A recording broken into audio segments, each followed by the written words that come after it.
Hey, this is Ellen on the beautiful island of St. Bart's, and it is Saturday morning, my friend, and you are listening to Light Talk.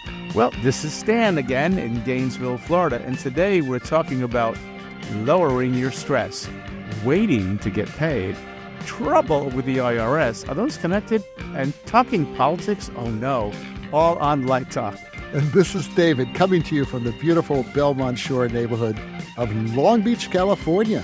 And if you don't already know, you are listening to Light Talk, and we are the Lumen Brothers. And sister. That's right, Ellen. Welcome, everyone, to episode 388. And once again, it's Ellen, Stan, and me here to inform and hopefully entertain you for the next 40 or so minutes. On your drive to God knows where. You know, we've been getting a lot of mail about last week's sponsor, Creative Lightworms. A lot of people are interested in wanting to know where they can buy their own Creative Lightworm. At the bait store. Wherever you get your bait. Well, I thought you were going to give them out at Light Talk at LDI. We are. Now, yeah, you gave it away. I can't believe it. You gave away our present this year. And we're giving away lightworms this whole year. Oh, how funny. Oh, my God. Okay, that's not the grand prize. We have another grand prize we haven't talked about yet, but everyone's getting a lightworm, damn it. Little Lumen Brothers and sister lightworm. Very it cute. Glows. Anyway, do we have any industry news? Anyone has anything to talk about? Well, I don't know if everybody noticed, but there was just something really interesting that happened, I believe, in Germany, I think in Munich, and it was Adele doing a concert, sort of a mini residency for about a month or so, in a specially built venue that didn't exist before her and is going away after her. I think her last performance was August 31st. And it was massive to build, massive video walls. A lot of people from our industry were involved in it. They were under an NDA. They couldn't talk about it.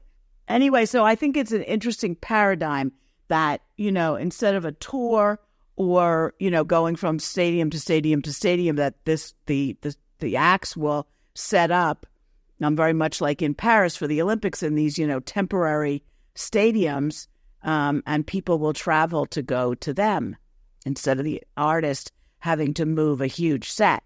They used to do, you know, like a European tour, and they'd go in one day and out one day. And the Rolling Stones, for example, would have two sets, like a green one and a blue one, or whatever they were called. And one would be on the truck and one would be in the venue. And then they would keep, you know, leapfrogging all over the continent.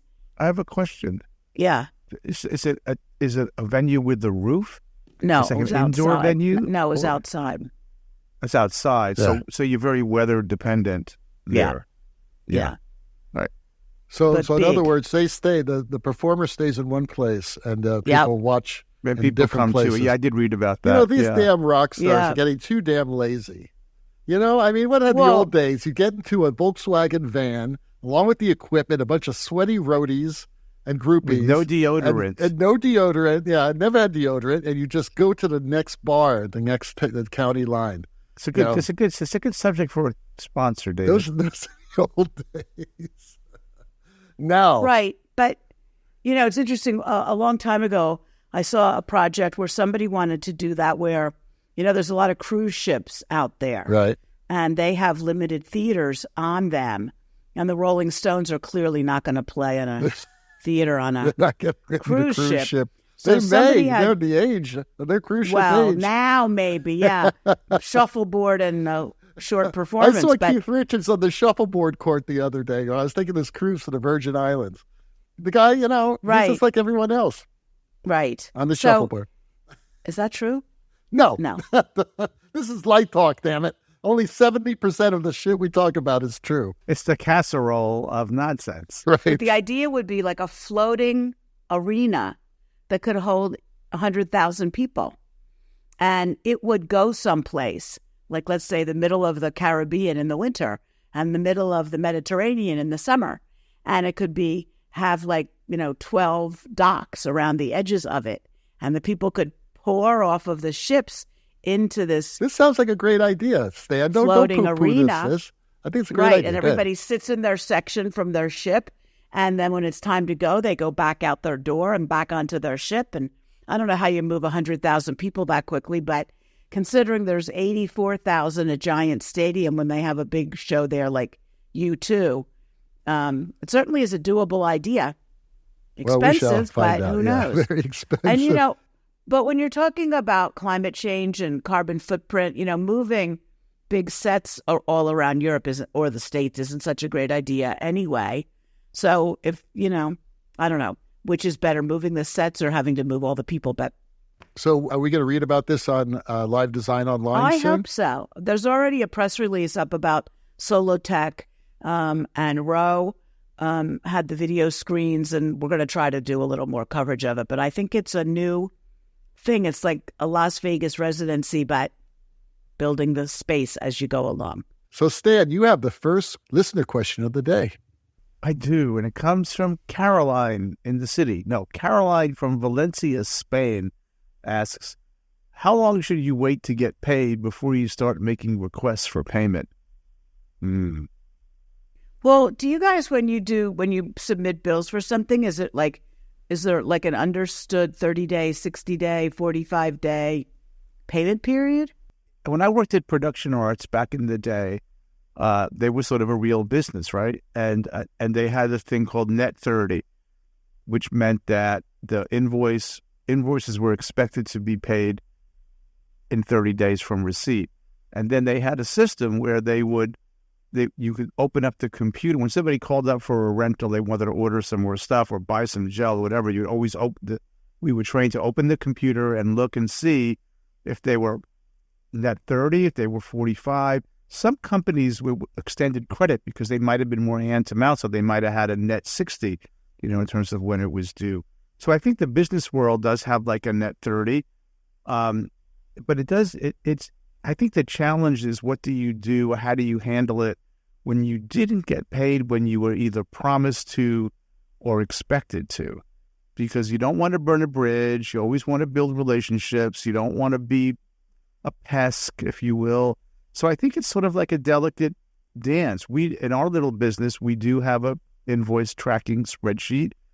We put in the date that we send an invoice, and at 30 days, I might take a look and go, is it here yet? And then I sort of make a judgment about, some companies are like, really, I don't know how it is in theater these days, but in our world, some companies are just great. They pay you as soon as they get paid, right? The kind of thing. Some companies are slow. Some companies are waiting for other entities to pay them. Sometimes they'll pay you out of their pocket, or sometimes they make you wait. Like, I don't pay my people until I get paid, right? But then again, I've had situations where I waited a year or more to get paid. And that's uncomfortable. If I had to make a big payroll and pay a lot of people and it wasn't coming in, it's challenging. So I don't know. You tell me how it works for you guys. Well, I'll tell you exactly how it works for me. When I hired an assistant, they're hired under a 1099. They are working for me. They're not working for the theater company or the opera company or whatever, right? And I tell you, you're going to get paid on opening night, or you get paid here, you get paid here, whatever. And they get paid that day, whether I get paid or not. They're working for me. They're not working for the theater. So therefore, I pay them. I'll tell you how it works in architecture. The architects don't have the money in their pocket.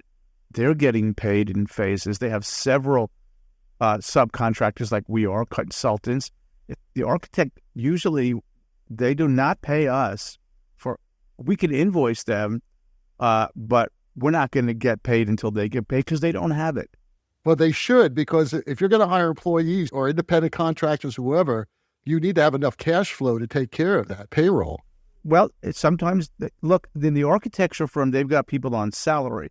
They've got to make that payroll every week. But their consultants, we're not on their salary, right? So they have enough coming in capital to pay people on salary. But their subconsultants, we usually, if I call them and say, hey, it's been a month and a half, they go, yeah, we're just waiting on our payment, and we have to be patient. Well, so let's go back to Caroline's question, though. If you, like David, you just did an opera for San Francisco Opera, does your contract have a clause of when you get paid? Very specifically, because it's a union contract. Right, and if you don't get it in time, like she says, when do you start asking requests? It's a very good question. When you're working with a Class A company under a United Scenic Artists contract, even not a Class A company, anyone who signs the United States Artist contract, it says very clearly you get paid in thirds. One when you sign the contract, one when you send them the paperwork, and one on opening night or final dress, depending on what the contract. That's clear. And I've never not gotten paid on a USA contract. Contracts are good. Contracts are good. And even a letter of agreement, if you're not doing it through USA, that letter of agreement should say how much you're getting paid, what work you're doing, and when you get paid. Right. If it doesn't, you get it in there. You should get it in there. Yeah, you just add it. It's no big deal. I get, you get 1/3 when I sign this agreement, because if they don't pay you then, you just don't work for them. Then it's a problem. Don't do any work. Right. Then you get the second third after you've done a lot of the pre-production work. So you got paid too. And if for some reason they don't, want to hire you, continue, you got 2/3 of your fee. Then the third fee obviously is on opening night. So yeah, that's the very important thing. Now, if someone says, okay, I know we agreed to this, but I can't afford it right now. And a lot of small theater companies, like Stan was saying, there are people out there that are running their businesses by a shoestring. So it's tough. I mean, it's tough to do payroll. That's why I'm not a big firm. That's why I just work with one or two assistants and I hire them, independently. But if they don't pay you, you have a choice. You could, now, again, like Stan said earlier, you don't want to burn bridges with anybody. But, sometimes you need to call them up and say, well, just pay me half now and pay me the other half later or whatever. But if they're shysters, then you take them to small claims court. I'm talking about non-union contracts. Non-union contracts, you're not going to have a problem. That's a level of escalation we haven't done with. I had to do it once, and I was paid within the day. As soon as the subpoena was given to the producer, they paid me. That's all it takes. So on Facebook, there's some stagehand groups, and a lot of times somebody will post something like, have you worked for such and such a company? We did a big gig for them last weekend, or 6 weeks ago or 6 months ago, and haven't gotten paid. What's the deal with them? And people will chime in and say, oh, never work for them again. They don't pay you. And I don't know what the recourse is in those cases either. Yeah, we had that in production arts. In the computers, it would say do not rent because they're past due 90 days or something. Right. But I want to say something else relevant to what David was saying about how you ask, right? So if you're past due, it's not to be you can be comfortable and just send a very pleasant email, Carolyn, that says, hey, I've been waiting about a month now for payment. My invoice is outstanding. Can you just give me an update on, when you think that might be happening? And you just be very, very polite and diplomatic. Now, what's really weird in my field now that's complicated. So imagine I'm contracted to an architect, like a big theater, right? But they work in phases, and there might be like 6 or 7 consultants. There's going to be a mechanical, plumbing, and electrical guy. There's going to be this kind of structural engineer. There's going to be a restaurant guy. It's going to be, whatever, food service people, and they're all consultants. And the way the projects are structured is there's different phases, and everybody's going to get paid this chunk for phase A, this chunk for phase B, and this chunk for phase 3. But everybody's not working at the same speed. So, for example, what might happen is you might be 100% finished with your phase, but the architect might only be at 60% with phase B, and the structural engineer might be at 40% on phase B. So the client is not going to pay 100% of phase B. So let's say I got $10,000 for phase B and I'm 100% done, but the architect will say, we're only paying 40% on phase B right now. So just invoice us for 40%. Even though I've completed 10%. It's just when you first started doing this, it was like, oh my God, how do we get our heads around this? But now we know how to do it, and that's kind of what's expected because everybody's not working at the same, everybody's not completing each phase at the same time, if you can imagine. And it's kind of similar in theater too. Like the set designer might be more done than you are, but they still get the same, under USA, everybody gets the third. So it's pretty well organized. But I think you just have to you have to feel it out and go, you have to sort of sometimes imagine why they haven't paid me yet, and it's oftentimes it's nothing to do with you. It's got to do with something else, like, their accountant hasn't finished doing the books for that month for this, who knows. Janine from Caracas asks, hey, Caracas, Venezuela. Janine, That was like my first out-of-town gig was in Caracas. Before you ask this question, though, is she an American in Caracas? I don't know. It's just Janine from Caracas. She asks, help. Last year I got in a lot of trouble with the IRS concerning self-employment taxes. Should I get an accountant? Well, if she's working for the IRS, obviously she's an American, I guess.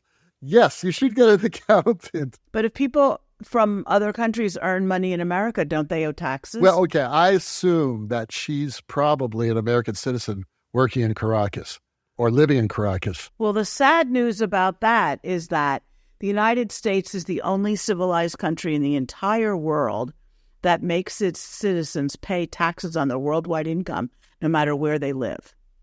So, like, if you're French and you live in America, you do not owe France any taxes for whatever you're doing in America. You may owe them in America, but if you are American, no matter where you live, you have to file a tax return and you owe them income on your worldwide income. Because America is a racket. Yes, America is a racket. There are these things called tax treaties. Yes, you're not double taxed, but it's complicated because you have to reduce one from the other.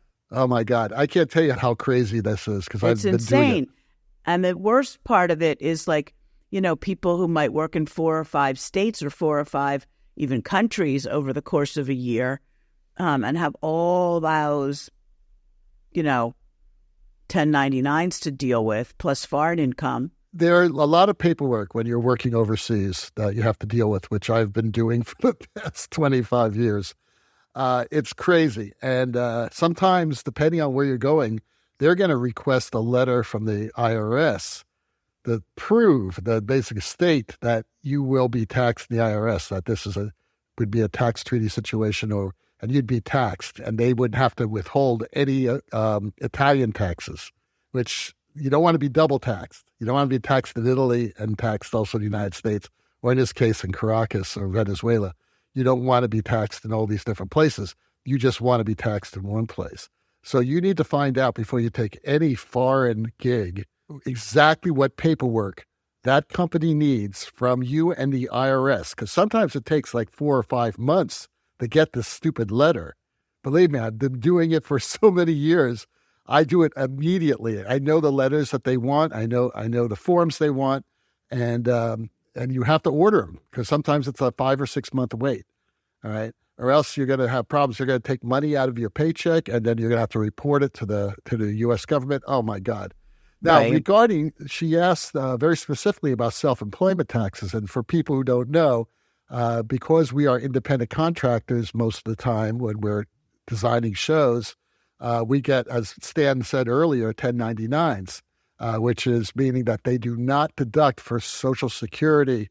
And even though that doesn't happen, guess what? You pay both ends of Social Security in the end. So normally, if you're a salaried employee, you'll pay 7.5%, and the employer will pay 7.5%.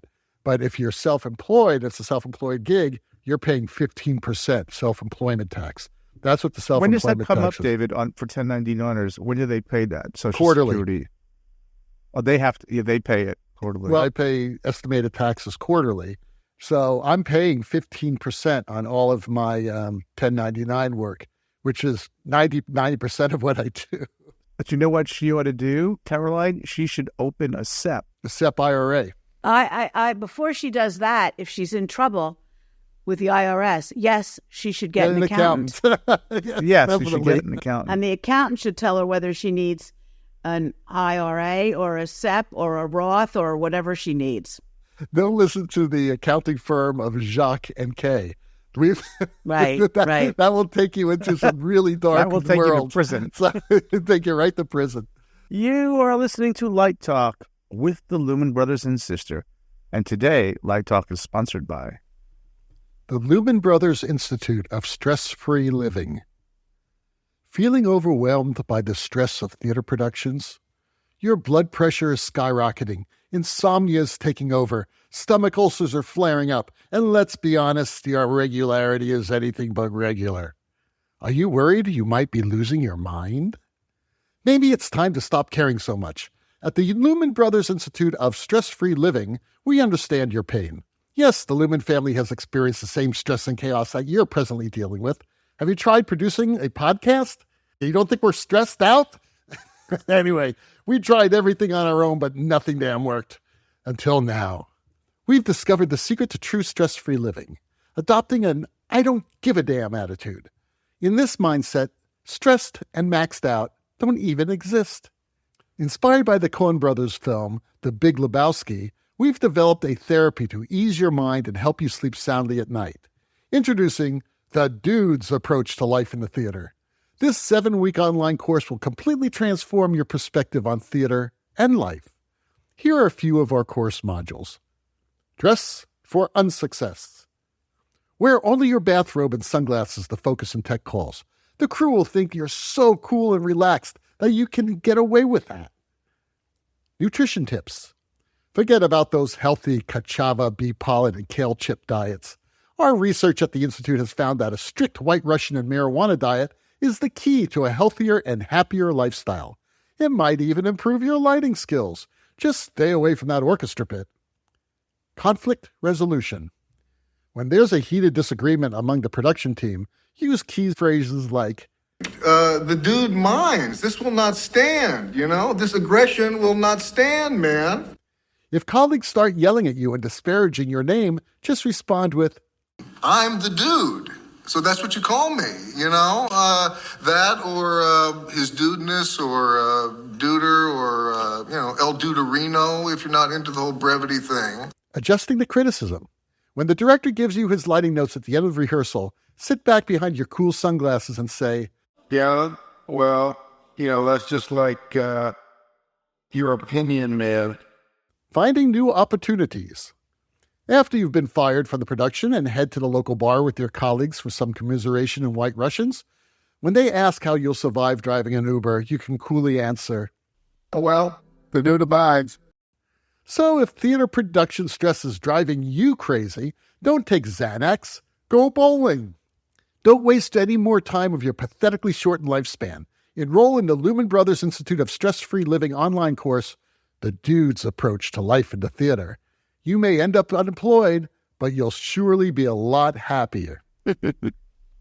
And now, back to Light Talk.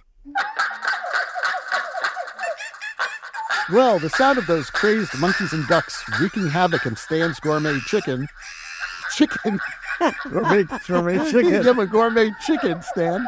Well, the sound of those crazed monkeys and ducks wreaking havoc in Stan's gourmet kitchen. That was once again, it's time for Let's Talk About. And today's Let's Talk About is all about, has lighting design changed from an obscure profession to a recognized profession by the general public? Maybe. I thought of this because it's sort of like once upon a time, it felt kind of embarrassing when somebody would ask you what you did. What do you do for your life? And you'd have to sort of like contort yourself into explaining, where it was a long lecture about what lighting design is, and people are, what? Oh, yeah, stage stuff. Yeah, you were stage, you were an electrician, you're a stagehand, people didn't really get it, right? Or if you were teaching, and the parents of the student came in, they said, what is this stage lighting? What? People were like, really, you can make a living at that? And I even remember, one of my former students here at Florida was an undergraduate, and her father was a virologist, and she fell into the lighting thing.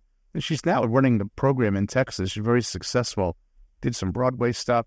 And I remember him saying, I had no idea that this was a profession, and she loves it, and I'm thrilled that she's making a living at it. So I'm just wondering, if you're walking down the street and you ask the average person, do you know what a lighting designer is? I think like some people might know now, but it's still a bit obscure, I think. I don't know. What do you guys think? What's your sense of it? Well, I think that with the advent of, the internet and Google, it's become a lot more awareness because, sometimes we'll do an article about a huge star, and a lot of the names that we might get that are looking at it are fans of the star, not necessarily of the lighting designer, but they're reading about the lighting design anyway. And I think the fact that these huge concerts, and they're so visual now, that it is becoming more of a household thing that people understand what the design profession is. Yeah, I mean, look at Chris Kuroda. Any Fish fan knows who Chris Kuroda is. Right. You know, I mean, that's a lot of fans we're talking about. Although, do the Rolling Stones fans know who Patrick Woodruff is? Probably not. Well, it depends on how crazy the fans are, you know, how devoted they are. Right. They know everybody on that production team, I'm sure. Right, probably well, not do. everybody, but the main designers. Right. But I think also it's because there's so many areas or sub-areas of the lighting design business, especially entertainment lighting design. You know, you're either a television lighting director or lighting designer, you're a theatrical, you're an opera, you're dance, you're film, you're a cinematographer, who knows, right? It's such a wide-ranging profession that people are also getting involved in that. And also something that Stan and I were talking about earlier was that a lot of these kids, you know, and young people, actually younger generation, have grown up on video games and want to be video game designers, and they're thinking about lighting when they design video games. Absolutely. Yeah. You know? Right. So I mean, that's like they may be better lighting designers than a lot of our students. And they never took a lighting design class because they've actually designed lighting in these atmospheres, these virtual atmospheres. Right. I think so that's they might know cool. what lighting is, even if they don't know the name of specific lighting designers. Exactly. Yeah. So Yeah. I think that's just so awesome that our profession has grown that much, and probably will continue. I still have a pet peeve about a lot of things, which is like sometimes theaters, like regional theaters, will send out a press release about an upcoming production or the whole upcoming season, and they don't list any designers for any of the plays or musicals, whatever they happen to be, which is weird because, well, maybe they don't know them all at the beginning of the season, or because it's a general release. So if something looks interesting, we'll like email them back and say, hey, do you know who's designing this? You know? Right. So and a lot of times, even the New York Times, they used to beg to have like a little box at the top of every review of the designers. And I think that went and came and went again. And I don't think they do it now. And a lot of times you could read an entire review and not know who the designers are. It's interesting, Ellen, because that's not the case in opera. Because in opera, they do promote the light designers from the very beginning. As soon as they hire them, it says, you know, there's a page on their website and it says production team or creative team. They always call creative team. And they have all the designers there and the director. Is that maybe because in opera, spectacle is sort of more expected or more part of the whole thing, and you know the spectacle counts maybe more? You haven't been in an opera in a while, Stan. I think because spectacle, not every opera is spectacle anymore. There are some opera designs that look very much like theater designs. You know, they're not like, you know, 100 light cues. I mean spectacle in the broadest sense of the word, not that. Well, you're talking about it traditionally. Yeah, no, I just mean that where design is part of what the audience expects is good. Well, the Broadway theaters certainly have a website now that has all of the cast and creatives. And I suppose the regional theaters do, but it sometimes takes a little more digging, like especially when those initial releases or some of the reviews come out. I think it is more in the mind of the public consciousness. It's certainly true in architecture. Certainly architects know the value of lighting design, and sometimes they don't want to do it themselves. And sometimes they understand that the electrical engineer is maybe not the best person to do the lighting design, or it depends on what it is. If it's general illumination, you rely on your engineer. But then again, there are some electrical engineers who are sort of half lighting designers too. Some of them are quite talented. Right. So it just depends on who you get. But isn't it true, Stan, that if the building is of any sort of importance goes up, everyone knows the architect, but they don't know who lit it? Right. Yeah, like who lights Frank Gehry's building? That's right. Good question. Who does?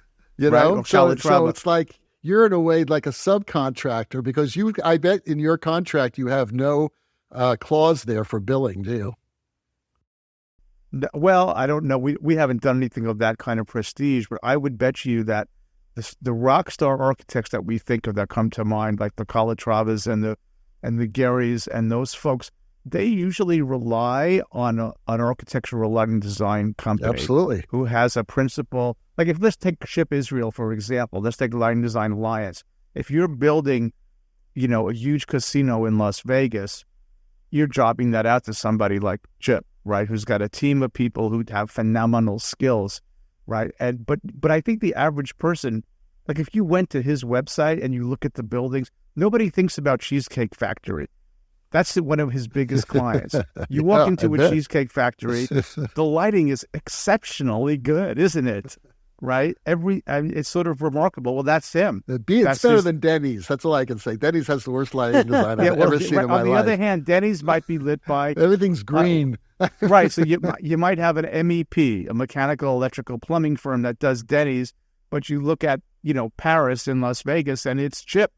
Okay, so they kind of think of it as, it's still thought of, I think, as a specialty.